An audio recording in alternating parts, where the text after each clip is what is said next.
So ఇప్పుడే మనం చూసుకున్నట్లయితే పిఎం ఈ డ్రైవ్ పథకంతో ఈవీ రంగానికి ప్రోత్సాహం. దేశంలో 5 ఏళ్లలో 16.14 లక్షల ఈవీ వాహనాలకే లక్ష్యం. ముఖ్యంగా ఆంధ్రప్రదేశ్, తెలంగాణ చూసుకున్నట్లయితే భారీగా ఛార్జింగ్ స్టేషన్లు కూడా.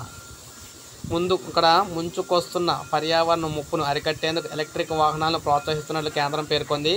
కొన్ని సంవత్సరాల క్రితం కొన్ని కార్ల కంపెనీలకు మాత్రమే ఈవీలు తయారు చేసేవని, ప్రస్తుతం అన్ని కంపెనీలు ఎలక్ట్రిక్ వాహనాలు తయారు చేస్తున్నాయన్నారు. అందుకే మనం చూసుకుంటే ముఖ్యంగా ఆంధ్రప్రదేశ్ అయితే ఈ పథకం ఏంటంటే ప్రధానమంత్రి ఈ డ్రైవ్ అనే పథకాన్ని అయితే తీసుకొచ్చారనమాట. ఇందులో మనం చూసుకుంటే కార్లకు జిఎస్టీ, పన్ను, పర్మిట్తో సహా మినహాయింపు అయితే ఉంటుంది. అనేక ప్రయోజనాలు కూడా అందిస్తున్నారు. 2030 నాటికి ప్రైవేట్ ఎలక్ట్రిక్ కార్లలో 30%, ద్విచక్ర వాహనాల్లో అదేవిధంగా 3 చక్రాల వాహనాల్లో 80% వృద్ధిని సాధించే దిశగా కేంద్రం అయితే అడుగులు వేస్తూ ఉందన్నమాట.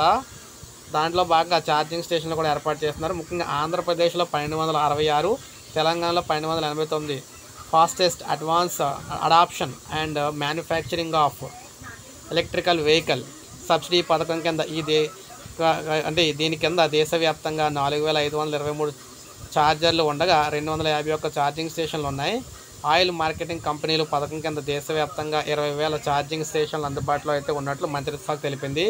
ఇక ఆంధ్రప్రదేశ్లో FAME పథకం కింద 354 ఛార్జర్లు ఇన్స్టాల్ చేయగా 20 ఛార్జింగ్ స్టేషన్లు అయితే ప్రజెంట్ అయితే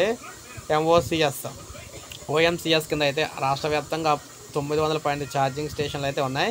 ఇక తెలంగాణలో కూడా దాదాపు మనకి ప్రజెంట్ అయితే ఒక 1300 వరకు ఉన్నాయి. సో ఇవన్నీ కూడా వీటితో పాటు ప్రోత్సాహకాలు ఇస్తూ ప్రతి ఒక్కరూ కూడా ఈవీ వెహికల్ కొనుక్కునేందుకు అయితే ఫెసిలిటీస్ అయితే కల్పిస్తున్నామని చెప్తున్నారు. ఖచ్చితంగా ప్రతి ఈవీ మీద కూడా 10,000 నుంచి మనకి 15,000 వరకు కూడా తగ్గుతుందని చెప్తున్నారు. కార్లకు అయితే లక్షల్లో తగ్గుతుంది అనమాట. సో ఇది మనకు అప్డేట్. ఒక లైక్ చేయండి, సబ్స్క్రైబ్ చేసుకోండి, మన ఛానల్ సబ్స్క్రైబ్